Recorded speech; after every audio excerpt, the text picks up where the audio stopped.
What's up? Salute, salute, salute, and salute one more time. It is the homie, Mainman Mademan in the building. Y'all know how I get down. We talking boxing, man. Once again, fam, it is an honor and a pleasure.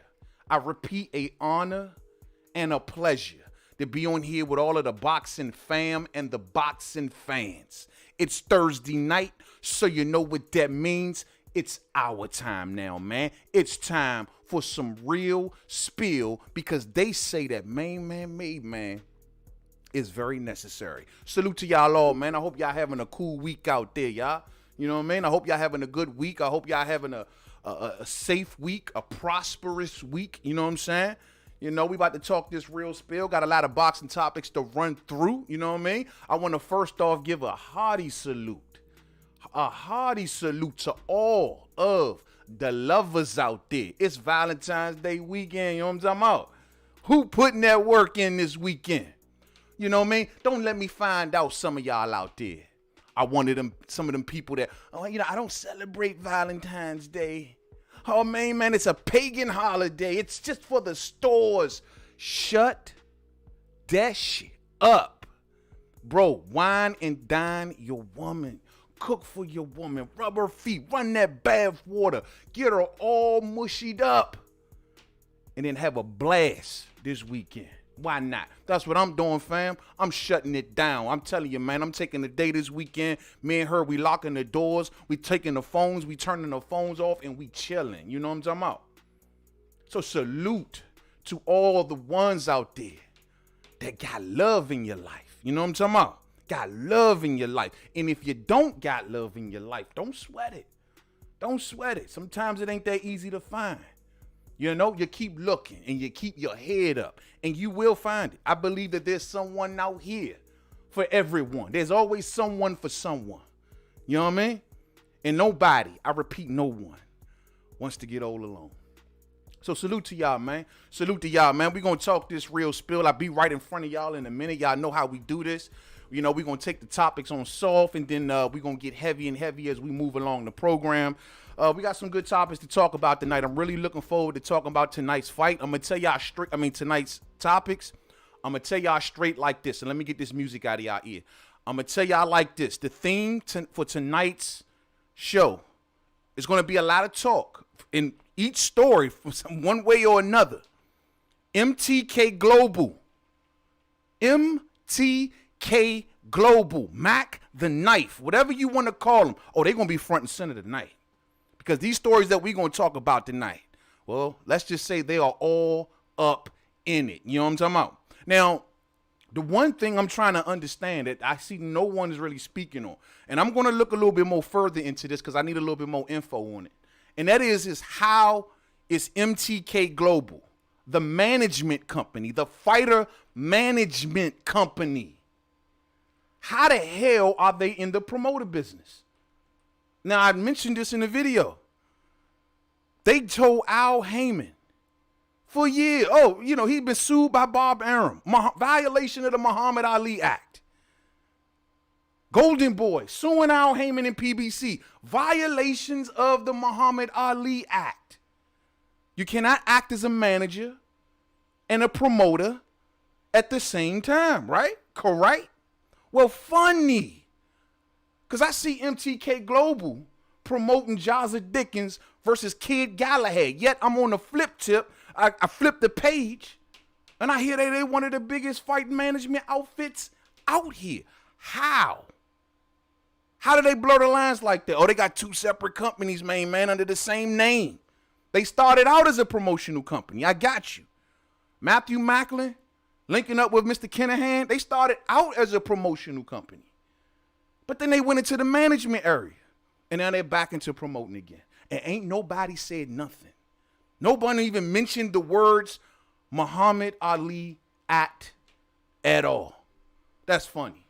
I find that funny. I got Renee Box Young in the building. I see the fam up in this joint. You dig? I see my man, Mr. Cheesehead. What's going on? Tyrese, salute family. Salute to you. Breeze Boxing in the building. My brother, Muhammad Hamatola. Salute to Muhammad Hamatola, man. What's up with you? L-Dub, what's up, homeboy? What's up, L-Dub? Salute to my main man, L-Dub, man. The boxing encyclopedia all day. That's my main man. Loving the channel, loving the content. Keep on bringing that real spill, L-Dub, man. Keep on bringing that real spill. So without further ado, fam, before we get these things rolling, y'all know we kick it off first and foremost with the boxing history. Let's move on over to the other side. Today in boxing history, y'all, what's going on? February 11th.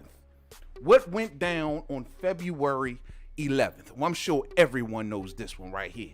Everyone remembers this night.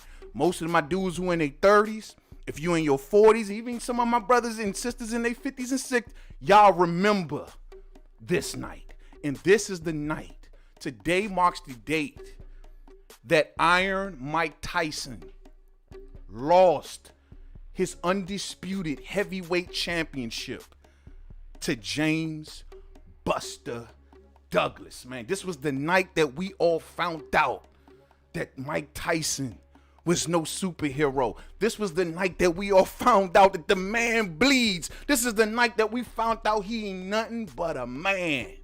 Because up to this point, we thought Mike Tyson was Apollo himself in the boxing form. We thought that Mike Tyson was, everyone was scared of Mike Tyson.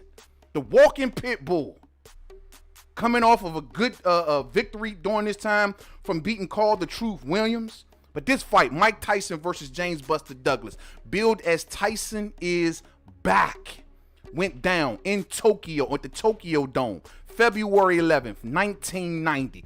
The event is historically significant, and the undisputed heavyweight champion, Mike Tyson, lost by knockout to a 42-1 underdog in James Buster Douglas. It's considered one of the biggest upsets in sports history. You know what I'm saying?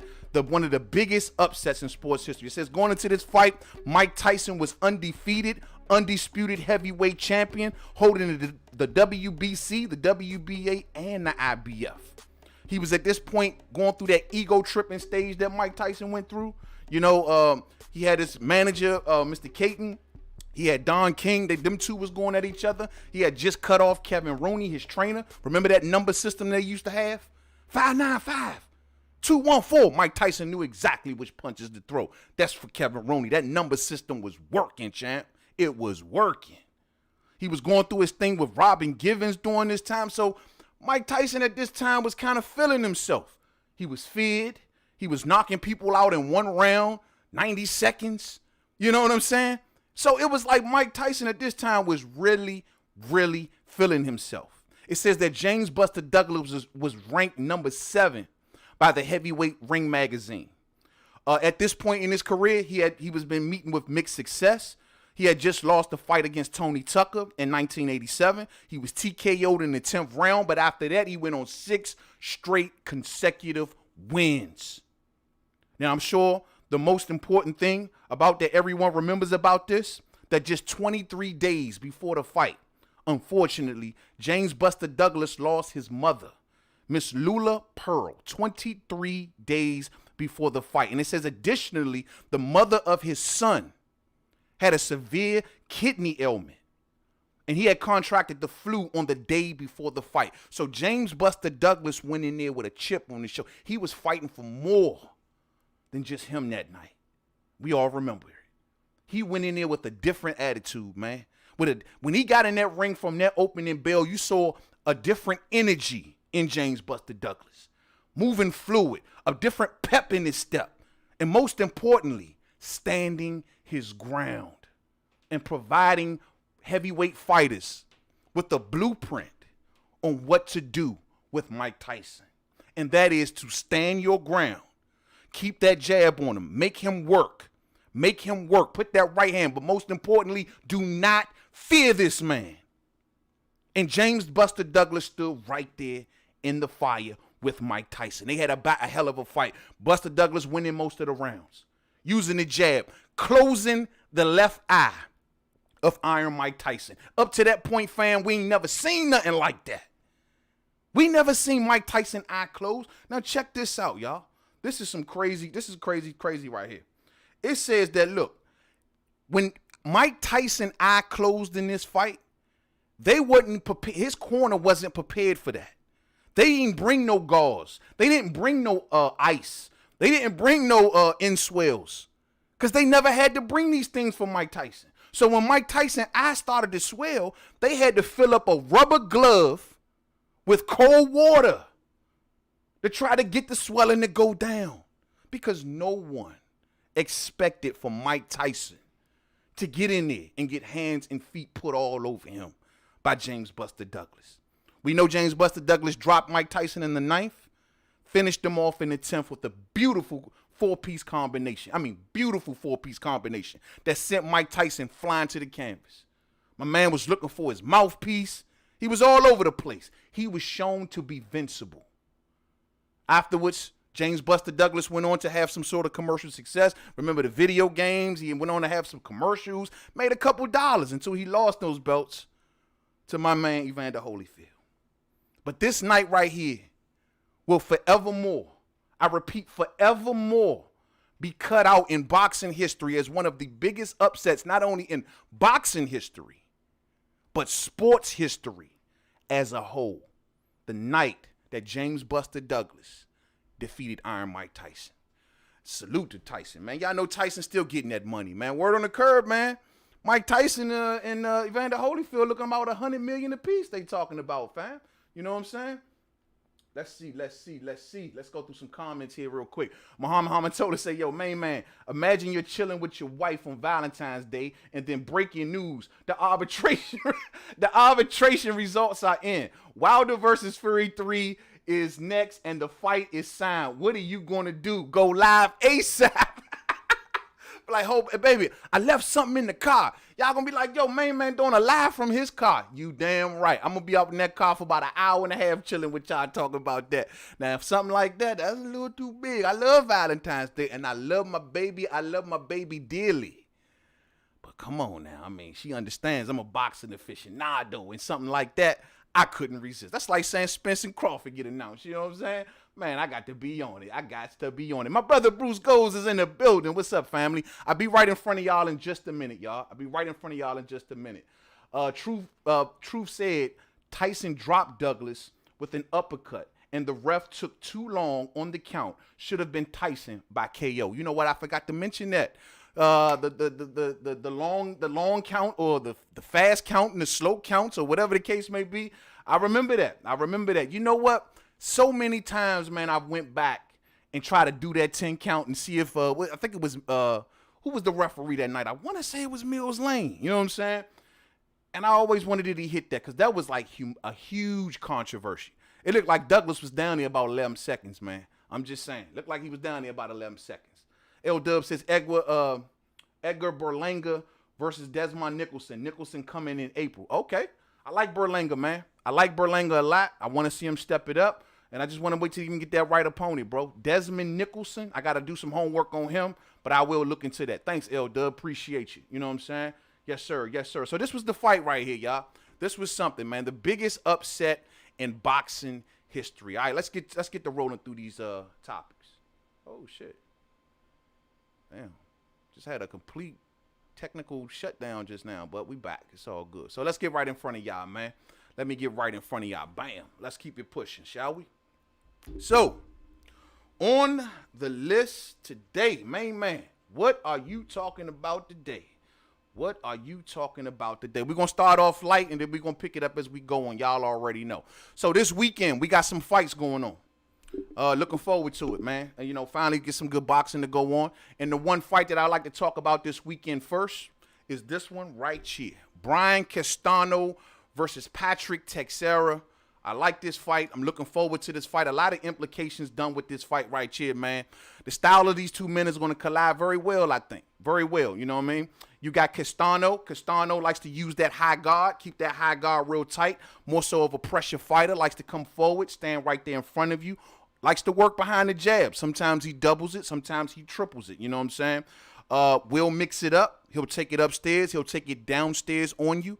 I remember when he fought Erislandy Lara, that was the type of fight that Castano likes to fight. They fought to a draw. The only reason that Erislandy Lara beat him is because Erislandy Lara was landing the more accurate shots. But Castano, he welcomes that fight each and every time. So I consider him somewhat of a pressure fighter. I still think his aggressiveness to me is just not all the way there, but he's willing to go Mexican style, and that's what he's always looking to do. He's looking to get next to you, mix it up upstairs and downstairs. You got Patrick Texera, rangy southpaw right here. Kind of slow. Hand speed is a little slow for my liking. Lanky, you know what I mean? Lanky, slow kind of guy.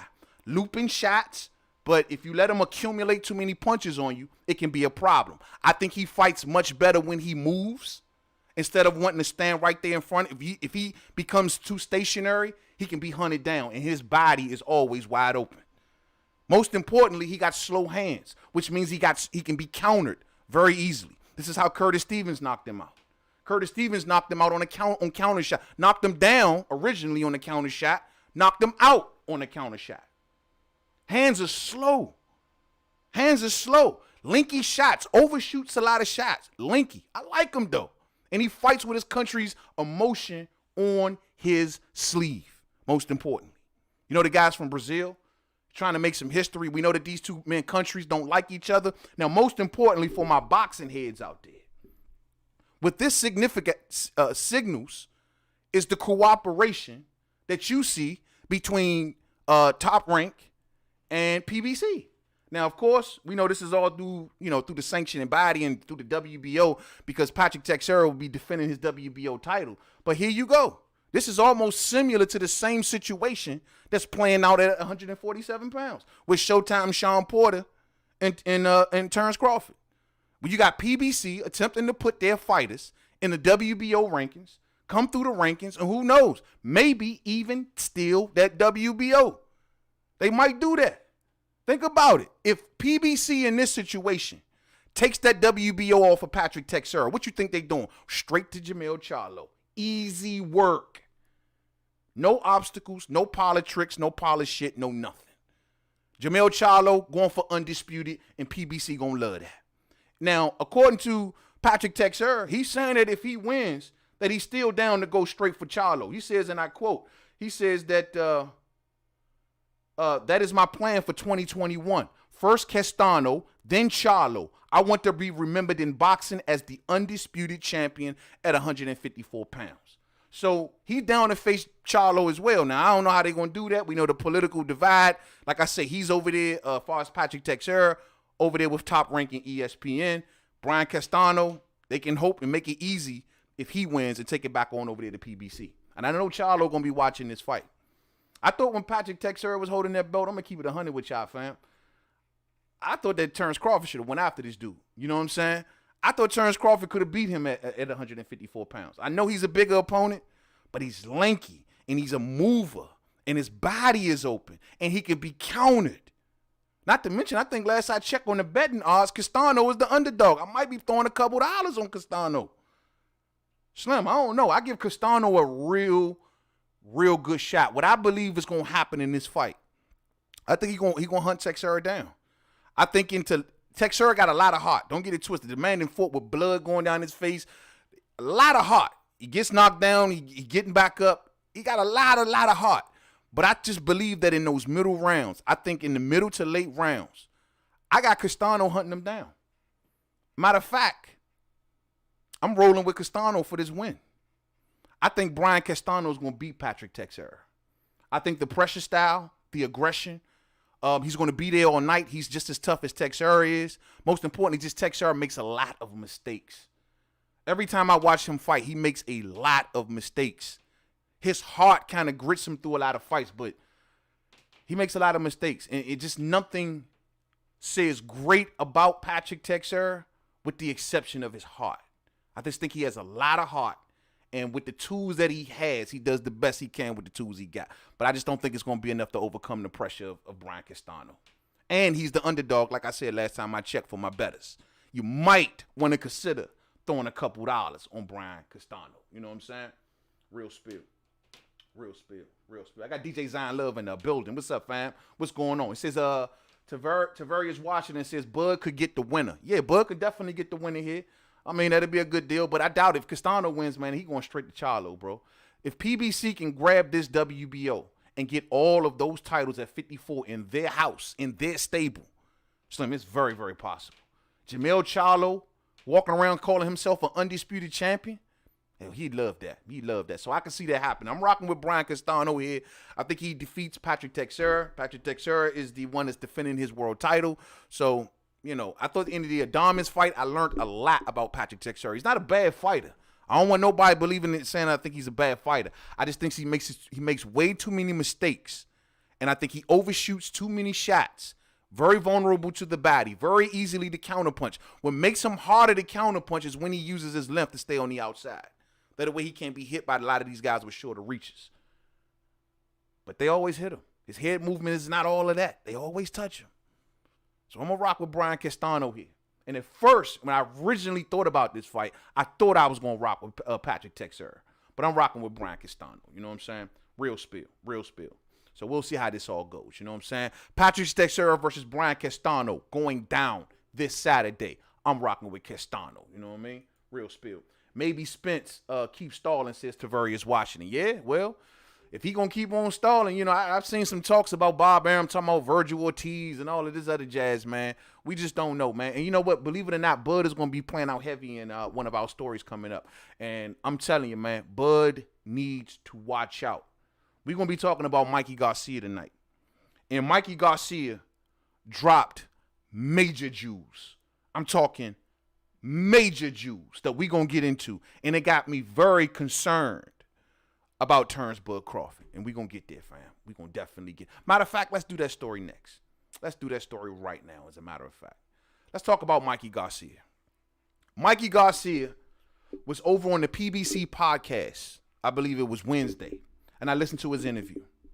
And this was one of the most revealing interviews that I have ever seen Mikey Garcia do. Why? Not because of who he won the fight. No, he gave a lot of political answers and he didn't insult nobody. It was almost as if Mikey Garcia was trying to go out of his way and not insult nobody. When they brought up who he won the fight, he's like, I want to face Ugas and maybe try to get that belt and maybe try to get a rematch with Errol Spence Jr. Why are you thinking about Errol Spence Jr. when you lost every second of every round? I would never understand. But that's you, Mikey. That's you. He didn't insult no one. When he was asked about Terence Crawford, he's like, Terence Crawford is a good fighter. You can't blame him for the situation he's pretty much in. He's not, you know, people criticize him. It's not good to criticize him. He's just basically saying he's over there on the island and he's just not over here with us. It has no bearing on him. It's not saying he's not a great fighter. It's not saying he's not this. He's just saying that he's stuck over there on the island. I respected that answer from Mikey. I'm like, where's Mikey going with? Why is he being so nice? And he just, even in the Ugas situation, he's just like, hey, maybe I get Ugas, maybe I don't. There's a lot of people want to fight Ugas. There's a lot of people who want to get in position. There's a lot of people. I mean, Errol Spence Jr. got 2 belts. He has a better chance, I will admit. Mikey is being straight up candid about that. We seen Manny Pacquiao put out some news this week on Twitter that he's starting his training camp. There was a lot of rumors circulating that it could have been Mikey Garcia. It still could be, truth be told. Mikey's a businessman. Mikey thinks like a businessman. I think Mikey has no problem with keeping a secret if that's where they're going to go with it. But let's keep pushing. So Mikey said a lot in this particular interview. He says that, and I quote, and you can see some of these quotes, all of those words that you see right there beside Mikey Garcia are the quotes from the interview that we're going to kind of deal with. He goes and says, I'm going to look for other options. I'm not going to just be waiting for Manny. He says, Ugas, I want Ugas first because he is the champion, and then a rematch with Errol Spence. About Terence Crawford, and I quote, if he was able to work without Top Rank in the picture, that can be very exciting for everybody, end quote. Alluding to the fact that he's definitely down to face Terence Crawford. I just got one problem, and that's Bob Arum. I ain't got no problem with fighting Terence Crawford, but it's Bob Arum. You know me and Bob Arum, we pretty much don't see eye to eye. Mikey started to go into his situation that he had with Bob Arum. And over time, we always knew that Mikey He had a lawsuit. He was out of the ring. He missed some time out of the ring, and we know it was between him and Top Rank, but we really never knew the intricacies of it, the ins and outs about like what really went down, what really went wrong to the point that it kept you out the ring in your prime years. What could have went that wrong, Mikey? And Mikey started to explain, and he went into vivid detail in this interview on exactly what happened. Let's get to some of his quotes. Hold on. Mikey, he pretty much started to let his nuts hang. He says, look, I don't work for Top Rank no more. They don't pay me, in a nutshell. So I can pretty much start saying what I want. His only repercussions that he has, think about, keep this in mind. And to my Terence Crawford fans, keep him in mind. Keep it in mind from this point forward. Mikey Garcia says to Bob Arum, let me read the quote actually. He says, in a nutshell, whenever I say something wrong, you want to go behind my back and take it out on other fighters. Now, we all know that Mikey Garcia's brother, Robert Garcia, trains a lot of fighters and trains a lot of top-ranked fighters.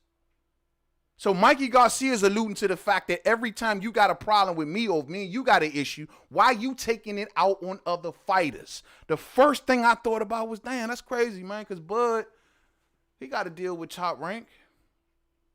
Bomac got a stable of fighters on the side. Would Bob Arum get so pissed off at Terence Crawford that he take it out on the stable of fighters that Bomac is running? Riddle me that. Let's keep going.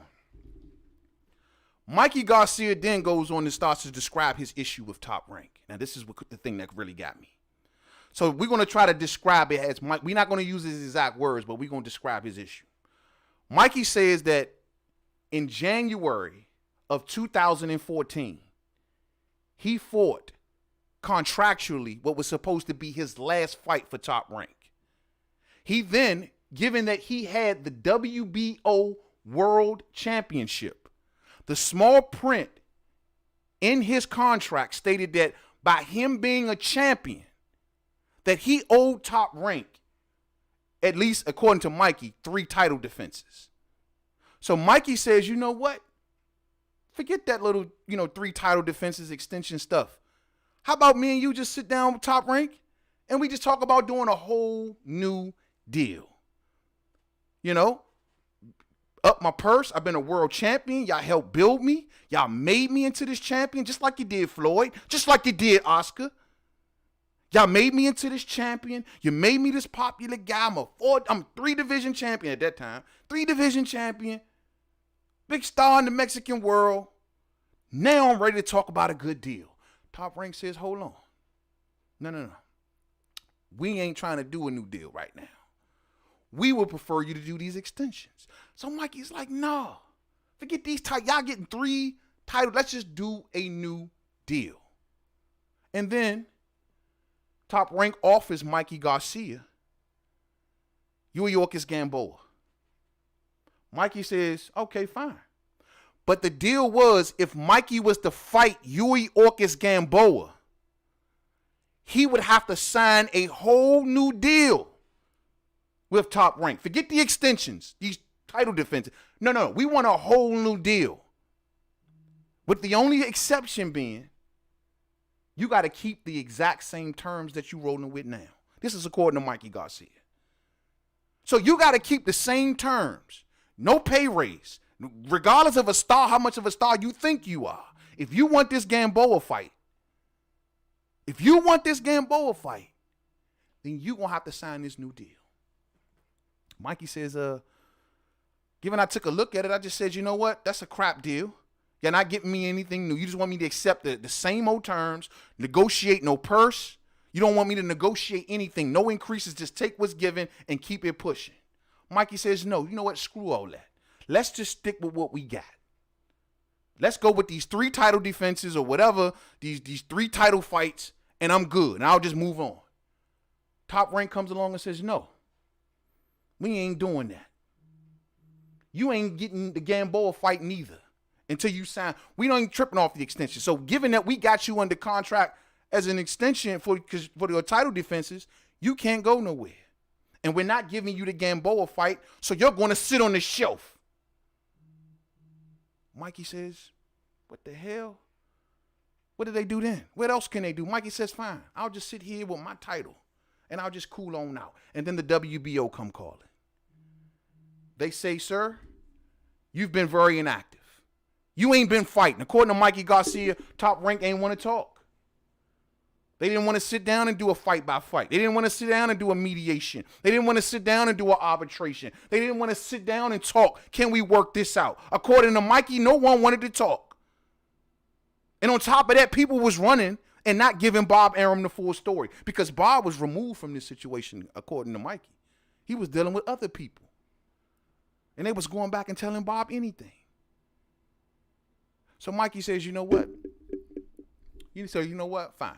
That's cool. I'll just sit here with my WBO title. Like I said, the WBO come calling. You ain't fought in 10 months. Yeah, Top Rank might have got you on the shelf, but you ain't fought. So that means we need that WBO title. Snatch the WBO title away from Mikey Garcia. He's no longer a champion. So at this point, not only does he not have a title, he ain't going to have no title defenses. He ain't going to have no title fights. He ain't going to have every bit of nothing because Top Rank stripped him down of everything. Of everything. And then Mikey got smart and said, well, hold on. I was obligated to y'all because I was a world champion. And I was obligated to give you title defenses. But if I'm no longer a champion, I don't have to no longer give you any title defenses. I can walk out the door. Let's go to court. And that's how Mikey got out. Now let's think this is about my man Terence Crawford. Look at Mikey's quotes right there on the screen. It was 9 or 10 months with no fight. Damn. He said the WBO told him, if you're not fighting, we need you to vacate the title due to inactivity. Look at those quotes. Mikey says, I was forced to vacate this title, not under my own will. It was Top Rank, not booking any fights for me. If I have no title fights or title defenses, how can you apply that clause? And that's how Mikey got out. Let's fast forward to Terence Crawford. They say Terence Crawford's contract is up in October. That's what we heard. I remember Bob Arum with these crazy quotes out here, right? When they asked Bob Arum, when did Terence Crawford's contract actually end? And he had some little joke like, basically saying in years, forever. It makes me wonder, with Terence Crawford holding that WBO belt, Top Rank, Bob Arum has been giving contracts like this since forever. Because we all hyped up and we all are hoping that come October this year, that my man Terence Crawford walking out and walking across the street. But if he got that belt, like Mikey had that belt, can he really walk out the door? Mikey had a belt.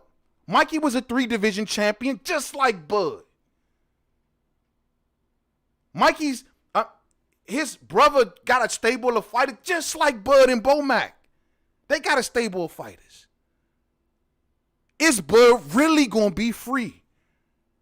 That's the golden question. Options. The same little options that people like Devin Haney tried to put on Gary Russell Jr. Options. Is Bud locked down with options? Riddle me that. If there was anybody who should have heard this interview on the PBC podcast, it was Terence Bud Crawford. You need, if Bud, you need to go and look at this interview. And you need to start looking at it and paralleling it with yourself. Think about it. Undisputed champion, 3-division champion. We talking about my main man going to the Hall of Fame, all built by Top Rank. All built by Top Rank. Is they really going to let him walk away? Do y'all really think so? Let's keep it 100 here. Look at Mikey. Mikey was in the exact same position, in the exact same shoes, did pretty much almost, aside from Undisputed, most of the exact same things. It's a playbook. is Bud really gonna be free? Mikey, Oscar, Floyd all had to find a way out after being built by Top Rank. They had to find a way out. Bob wasn't going to let him out, and he was even willing to shelf Mikey, have him lose his livelihood. Man got bills and shit. Lose your livelihood. Put your career on hold. Take food off your table. Care less about your family, and you think that we should be caring about anything about these suits? This is what Mikey means when he say screw Bob Arum. Because Bob Arum tried to make me nothing. Will he do the same thing to Bud? And that's all I'm saying, fam. This is very, very concerning. Very, very concerning. Very, very concerning. Very, very concerning. Mikey Garcia initially thought that he could beat Spence, and I suspect that he will revisit that topic. He's confident, and his confidence and ambition will cloud his judgment again. Yeah? Mikey looking for that checkout, man. I don't even really know where he goes aside from Manny Pacquiao. I mean, I wouldn't mind seeing him and Danny Garcia. I think that'd be something good. You know what I'm saying? Mikey Garcia versus Danny Garcia. But outside of that, man, I don't think Mikey can really beat nobody else at the top. Like, I don't see him beating Porter. Don't see him beating Bud. Don't see him beating Earl Spence on, even if Spence is having a 50% day. Don't see it. You know what I mean? I don't know where Mikey gonna go. He's already kind of X'd off the 140 situation, stating that, yo, man, well, you know, I got Jose Ramirez who trains with my brother. Can't fight him if he wins undisputed. Can't fight Josh Taylor because Josh Taylor's over on ESPN with Bob Arum. Can't fight him if he becomes undisputed. Already fought Adrian Bronner. She said even in the Devin Haney situation, he says Devin need more time. Devin ain't ready. Where would Mikey go? You see him in the gym with a little pot belly. You see his little pot belly working out in the gym. He working out. He claimed he just want to get in shape. I just don't know where Mikey can go. I truly, honestly don't. I don't see him beating. I mean, him and Ugas might be decent.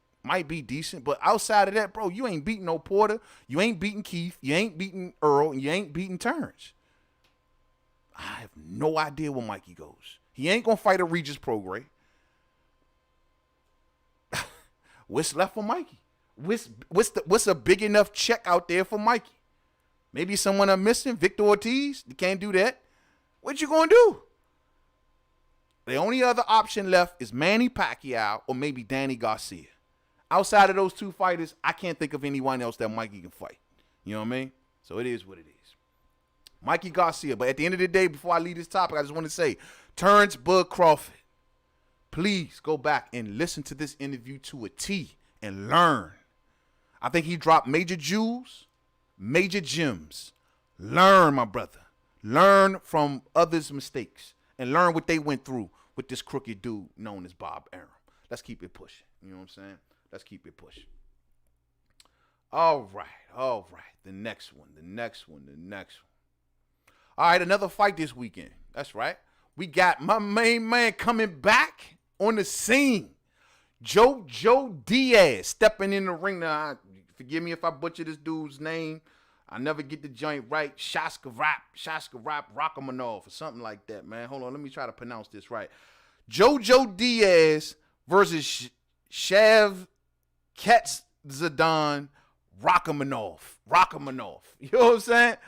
SHAVKATDZHON Rakhimonov. Now, this story right here is another parallel story. The parallel that I want y'all to keep in mind for this story is Deontay Wilder. Now, we just gave you a page out of Top Rank's playbook and how they do people and what Bud need to watch out for. Now, I want y'all to keep an eye on this situation. And you tell me the parallels between this and Tyson Fury and Deontay Wilder. All right? You just tell me the parallels here. So, first off, let's just deal with the fight at hand. I'm rolling with JoJo Diaz. I like JoJo Diaz a lot. Aggressive fighter, full head of steam, got a lot to prove. I like his power. I like his aggressive nature. I like the fact that he likes to mix it up as well. I'm expecting him to beat Rakhimonov. I don't know much about Rakhimonov, But I did go back and look him up. Looked up a few of his fights. Not impressed. Sloppy footwork. Kind of a little slow for my liking. You know what I mean? Aggressive and can take a punch. But I think JoJo Diaz going to hunt him down and beat him. Simple as Simon. You know what I'm saying? Simple and Simon. Hold on one second. Simple and Simon. It's going down February 13th. Title fight. IBF Jr lightweight title is going to be on the line. JoJo Diaz got that IBF. We already know. And you remember he took that IBF off of Tevin Farmer. Well, this was after, of course, Gary Russell Jr. schooled JoJo Diaz. As a matter of fact, JoJo Diaz needs to call Gary Russell Jr. alma mater when he sees him. When you walking down the street and if you walk past Gary Russell Jr., say, what's up, alma mater? That's all, because he schooled your ass. And your homie was in the front row all day. You know what I'm saying? Schooled your ass, homeboy. But I like JoJo Diaz. And with each and every win, it just makes Gary Russell Jr.'s win look so much better. A lot of y'all out here, who is Gary Russell Jr. beat? Well, this is an active world champion right here. Right here. Beat him. You know what I'm saying? Easy work. Well, figured him out, should I say. Because those early rounds that JoJo was putting Gary through, those were some scary rounds. But Gary made the proper adjustments, started going downstairs, and beating him up with volume punching, man. It was a good fight, man. But this situation right here, let's keep on going. Now, what's so crazy about this situation is we heard the news like last summer, right? Last summer, that JoJo Diaz signed with, you named it, you guessed it, MTK Global. So let's get here. MTK Global. JoJo Diaz got with them last summer. I want to say around last July, August, sometime around there last summer. I remember when the news came out. And what the announcement said was MTK Global has announced the signing of IBF super featherweight champion Joseph JoJo Diaz on an advisory deal. Oh, so they're managing JoJo Diaz. They're not promoting him. They just manage him. He's down with an advisory deal. So it says that two-weight world champion Diaz is regarded as one of the best fighters in the world and is the latest big-name American signing to MTK Global during its continued expansion into the United States. MTK Global is taking over everything. Everything. They're on pretty much every network.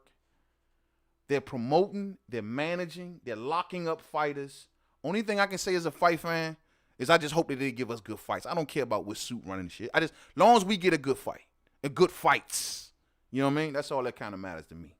But either way, I know the whole backstory of it. I know y'all don't like it. There's a lot of monsters in the fight game. I can give you a lot of monsters. And y'all need to check that MTK Global Summit guest list and see who some of the people is on that guest list. You know what I'm saying? But anyway, according to JoJo Diaz, and I quote, MTK has done a great job with some big names in the boxing world and as a champion, and it is essential to maximize opportunities both inside and outside the ring. Maximize opportunities both inside and outside the ring. Maximize opportunities both inside and outside the ring. Tevin Farmer. Tevin Farmer faces JoJo Diaz. He loses to JoJo Diaz in a damn scary ass fight. My man looked like he had the hiccups that fight, scared the hell out of me. He loses his world title to JoJo Diaz. He has a rematch clause. Keep in mind, Deontay Wilder. He has a rematch clause. He has a rematch clause. Lou DiBella says, we would have never gave this dude a chance if we didn't think that he wasn't going to obey our rematch clause. They knew this going in. So what happens? Coronavirus happens, right? COVID happens. The rematch clause is expired. According to Tevin Farmer, and I quote, the rematch didn't expire. The rematch needed to take place within 5 months, but it couldn't happen because of COVID. There was no way that the rematch could expire if there were no fights. Does this sound familiar? Does this sound familiar? I recall someone else complaining about a rematch clause and couldn't make it happen because the COVID thing happened and there was no fights. How did this all end? Let's see. What I can say is that I was fucked over. I don't know by who or how, but all I know is that I was fucked over. Someone didn't fulfill their obligation and do what they are supposed to do. Me and my team have been pushing for the rematch for a very long time, and the rematch being expired is BS. Why didn't you do an arbitration? Why didn't you do a mediation? You don't have that part in your contract that says that you can, enable your arbitration clause. He don't got that, Lou? I know he got one of them, right, Lou? Where's your arbitration? Seems to me MTKGlobal gets involved with JoJo Diaz. And now JoJo Diaz is acting a little different. Reminds me about when MTKGlobal got involved with Tyson Fury. And Fury from the first fight, who walked to the table just like, hey, man, it's all good. Let's make a deal. No politics. I ain't trying to dupe you. I ain't trying to He came over here honest as he could until MTKGlobal got involved. And then the rematch clause is expiring. And then they don't want to fight no more. And then they want to go to the Middle East. Right? Now, y'all have heard me explain the MTKGlobal Summit. How a big bag of money sits in the Middle East that everyone wants, including Shelly Finkel. That everyone wants. MTKGlobal gets involved with Wilder's situation, and the same thing that played out with Tevin Farmer. The same thing. The same thing. Y'all ain't see the similarities here. Am I the only one that got to put on one of those 3D gloves to see what's going on here? It's the same playbook. It's the same exact playbook. They making Tevin Farmer like he crazy. Like no one wants to, they just push Tevin Farmer to the side. Eddie Hearn ain't got no more use for Tevin Farmer no more, does he? I told people about a year or so ago, right in the time when Tevin Farmer was calling out Tank. I said, Eddie Hearn and DAZN only got Tevin Farmer as a magnet. You think they care about Tevin? They care about you having that world title and you being a magnet to attract other fighters to our app. You can attract Tank. You got an IBF title. Y'all two got history. We don't care about you. We want Tank. So you're not a magnet no more. You don't have a world championship. Guess what? Tevin doesn't fight on DAZN no more. Facts. But JoJo does. Who do y'all think did that? Lou DiBella. I like Lou, and I don't want to crap on Lou because Lou be getting the short end of the stick. He got all his fighters taken. He ain't got no network deal, no one-on-one mess with Lou DiBella. I mean, even though Lou tried to sneak Bomb Squad overseas and work out a little side deal for himself, it's cool. Lou, out of all the promoters, I think I hate Lou the less. You know what I'm saying? I dislike Lou lesser than everyone else. But Lou, you've been kicking it with these dudes. You've been trying to take Bomb Squad over there and you've been kicking it with the DAZN side, and they just throwing you out like this? You and your fighter. You can get the hell out of here and the horse you rode in on. They kicked you and Tevin Farmer out the door. And look at you. Pleading. You let them come take your rematch. Just give me the rematch. And you ain't going to do nothing about it. No arbitrations, no mediations. I've heard nothing. All I hear is JoJo Diaz heading towards a fight. And clearly it's nothing you can do. Tevin Farmer is saying in his own quote right here, like, somebody dropped the ball. Listen to what Tevin is saying. He says, someone didn't fulfill their obligation and do what they were supposed to do. It's messed up, man. Check this out. Now, Golden Boy are the ones that promote JoJo Diaz, right? So, according to Eric Gomez, because what JoJo Diaz is doing in this fight, it's an IBF. He's defending his IBF title. It's a mandatory, right? It got called 6 months early. You can't it got called. How the hell does the mandatory get ordered 6 months early? According to Eric Gomez of Golden Boy Promotions, he says, and I quote, Golden Boy Promotions president Eric Gomez said he received the letter about the purse bid from the IBF and was surprised that it was sent 6 months ahead of time, but declined to say whether he believed that Diaz and his management asked the IBF to order the mandatory fight. So you don't want to speak on that. You don't want to speak on MTK, huh, Mr. Gomez? Oh, I got nothing to say about them. We not going to say that MTK opened no doors. We not going to say that they made no phone calls. We don't know how it happened. All we know is it happened. What the hell? According to Eric Gomez, and I quote, I never seen anything like that. But I've also never lived in a pandemic. So I'm sure it's understandable. Man, shut your ass up. And keep it 100.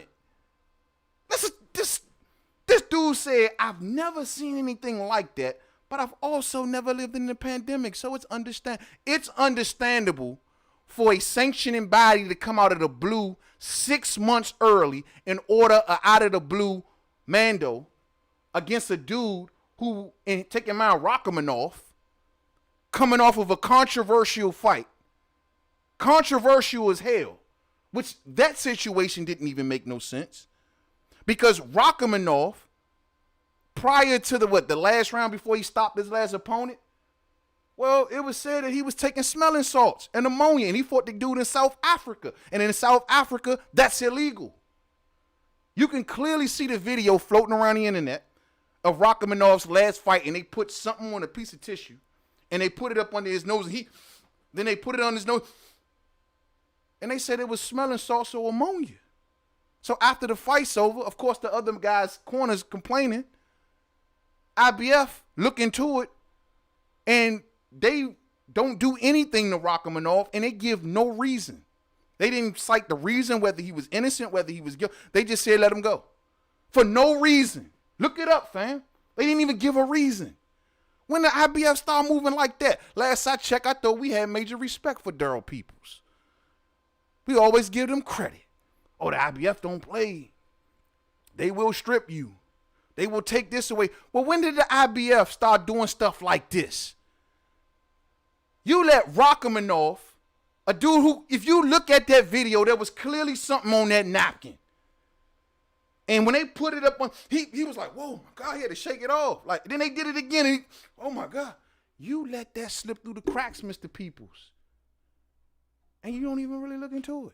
Just say, forget about it. Matter of fact, let's up his mandatory by 6 months and push Tevin Farmer out the way. Who you really working for? MTK, boy. Them boys are powerful, man. Them boys are powerful. They're playing the game, and they're playing the game right, and they're buying up everything, and they're doing a straight-up monopoly takeover. 5 years from now, if things continue to go at the pace that MTK is going, they're going to take over boxing. Y'all not hearing me. They're going to take over boxing. This oil money, this amount of money that they got access to, the players who they got access to, it's powerful, man. It's powerful. It got Bob bowing down. It got Frank bowing down. You got Eddie bowing down. All I'm saying, fam, y'all don't see the same parallels in this as y'all see in Tyson Fury versus Deontay Wilder. Think about it. Same exact parallels. And Tevin Farmer did not get his fight. Still don't got a fight. Don't know when he gonna fight.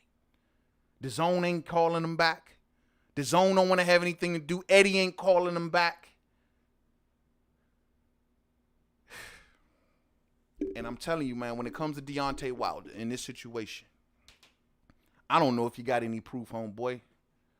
I don't think you really do, but you say you do. If you got anything, if you got any proof of everything that you accusing, you better pull that out the woodworks, Holmes, or they're going to run off with this. Look at this shit, dog. This is the playbook all. They're going to run off with this. Look what they doing. Look what they've done here, man. So if you got proof, Deontay Wilder, if you got anything in your arsenal that you can stop it, you need to let it out now. Because when crowds come back, when the summertime come around, they're going to let this train out the station. They can't let it out the station right now because there's still too much uncertainty. But they want this train to go. And it ain't just Bob Arum and Frank Warren and Eddie Hearn that want this train to go, fam. We gonna go there on another video. But there's more entities involved that want this train to go. That's why they pushing it so hard. Y'all better get hip. I've been doing my homework. I'm not gonna let that kid out the bag right now, but there's more names to add on to this list. There are more names to add on to this list. And before I do get off of here, I want to say this because I was looking at Tunde Ajay. Tunde Ajay, he like the word on the curb with Tunde is that he like to talk disrespectful to the women. Same energy that he got towards the women, he don't be having it towards the men. You know, that's what I see. You jumping out there with the women, easy work. They ain't even coming at you a certain, but you jumping out there. You know, Tunde play this little disguise 'em game. Oh, I don't have anything to do with it. That's all Spencer Fearon. He's with MTK. I'm independent. If you go back and you look at the guest list that I ran down about MTKGlobal last year, I repeat, last year, one of the main names in big bold letters that you see on that list is Tunde Ajay. Play stupid, Tunde. You play stupid, Mr. Independent. You ain't independent, cuzzo. You sponsored out here, and you know you are. Just check the MTKGlobal Summit guest list, and you'll see a Tunde's name in big letters. But you got a lot to say to the ladies, though. You know what I'm saying? Clown. Lions in the camp. How about jabs in the camp? How about jabs in the camp? You know what I'm saying? That's what you need. I was looking at a Tunde and I seen him engaging with another young lady. Somebody who I got respect for. And I ain't appreciate it. But you ain't had that same energy for the brother that was on that same panel. Tunde. That's funny. That's funny. I'm out of here, fam. That's about my time, man. That's about my time. Man, oh man, fam, I can't tell y'all enough, man. Yo, parallels are going on around here, and we need to pay attention. I'm just looking at some of these playbooks. That Mikey story scares me for Terence Crawford. And this Tevin Farmer and JoJo Diaz story scares me for Deontay Wilder. Because it's the playbook that's being ran literally as we speak. Let's see if the outcomes are different. You know what I'm saying? Let's see if the outcomes are different. So that's my time, y'all. I think we did an hour tonight. y'all. I think we did an hour. Did I make it to an hour? I made it to an hour. You know what I'm saying? Much love to everybody that rock with me tonight. It's a short show tonight. I know, you know what I'm saying? I will be back Sunday. Thanks to the family, Breeze Boxing in the super chat, man. Much love to you, family. Thank you very much for your support, man. Thank you all, man. Thank you all. I got nothing but love for you, man. Yo, man, be on your romantic this weekend. Go find you a nice somebody soft to get on up under this weekend. It's going to be a cold weekend. They talking about a whole bunch of winter weather coming through the DMV. You know what I'm saying? Chill on out, man. Bun on up, man. You know what I'm saying? Ain't nothing wrong with that. You feel me?